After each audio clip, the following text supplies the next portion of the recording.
Hi, you have checked into the Introduction to Chemical Reactions lesson. In this lesson, we're going to get you started on learning how to write chemical reactions and understand how to convert just conversation and word problems into chemical reactions. So without further ado, we're going to get started. As previously defined, we've talked about chemical reactions when one or more reactants change into one or more products. Okay, so we're going into it with a certain set of substances, and after the chemical reaction, there are going to be new or different substances. These are four generic equations for chemical reactions. Here you see combination reactions. That's the first one. The second is decomposition. The third is single replacement, and the fourth is double replacement. You'll learn how to identify each of these type of reactions in subsequent lessons and figure out how to tell them apart from each other both in word problems and when you see them in the lab. All right, so one of the primary objectives that we have today is to take a word problem and be able to convert that into a chemical equation. All right, so we're going to talk about a reaction and then write an equation for that reaction. Here's just a couple of rules for how we do that. First, we're going to write the name of the reactants, so the things that we start with, on the left-hand side. If there's more than one reactant, we will separate it with a plus sign. The names of the products go on the right, and again, we separate these with a plus sign. In between the reactants and the products, there will be an arrow.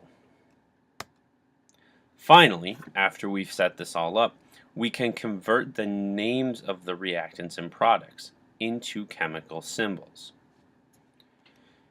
Here's a practice sample problem that we can show you. So magnesium reacts with oxygen in air to create magnesium oxide. So we put the reactants on the left, separate by an arrow, and put the products on the right. Here we have two reactants, magnesium and oxygen. So we'll write magnesium, a plus sign, and then oxygen, because we need to separate the two different reactants with a plus sign. Then we place the arrow to indicate that the reaction is happening or that we're moving to the products. And on the right, we can then note magnesium oxide. That is, of course, an ionic compound, and so there are no plus signs necessary. That is all one substance. Finally, we need to convert this to chemical symbols. The magnesium has a chemical symbol of Mg. The oxygen is a diatomic element, so it is O2. And then magnesium oxide is on the right, and that is MgO. There is some other information that we can include in this, and as you see below, we will put the states of matter in subscript parentheses after each component of the reaction. Okay, here's a practice problem. What I recommend you do is put your video on pause and try this problem. When you're done, go ahead and hit play, and then we will go through the solution together. Good luck.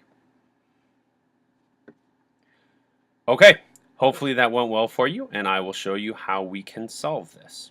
So, first of all, we have to take the names of the reactants and the names of the products and put them into our formula.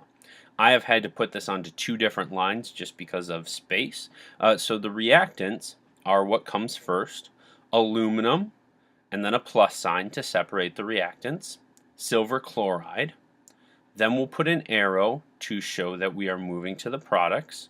And we have aluminum chloride plus silver to show that there are two products.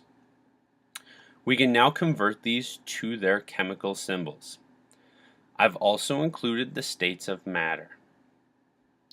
You'll notice that everything is not balanced on this equation. This is now what we call a balanced equation. There are 3 chlorine atoms on the right hand side and only 1 chlorine atom on the left hand side. In the next lesson we'll learn how to balance that, so you don't need to worry about that at the moment. I just wanted to acknowledge it. This is what we call a skeleton equation.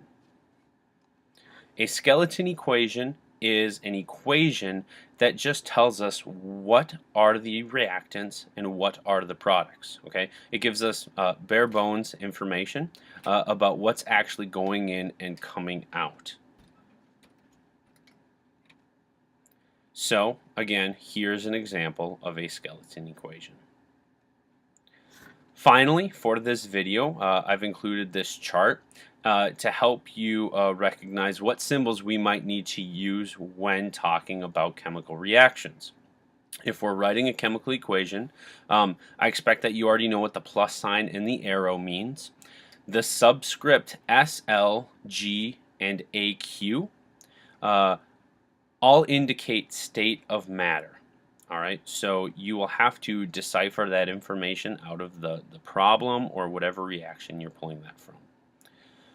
The triangle over the arrow indicates that heat had to be added for the reaction to take place, and a catalyst, so something that is used to help the reaction take place but is not actually involved in the reaction, would be placed over the arrow as well.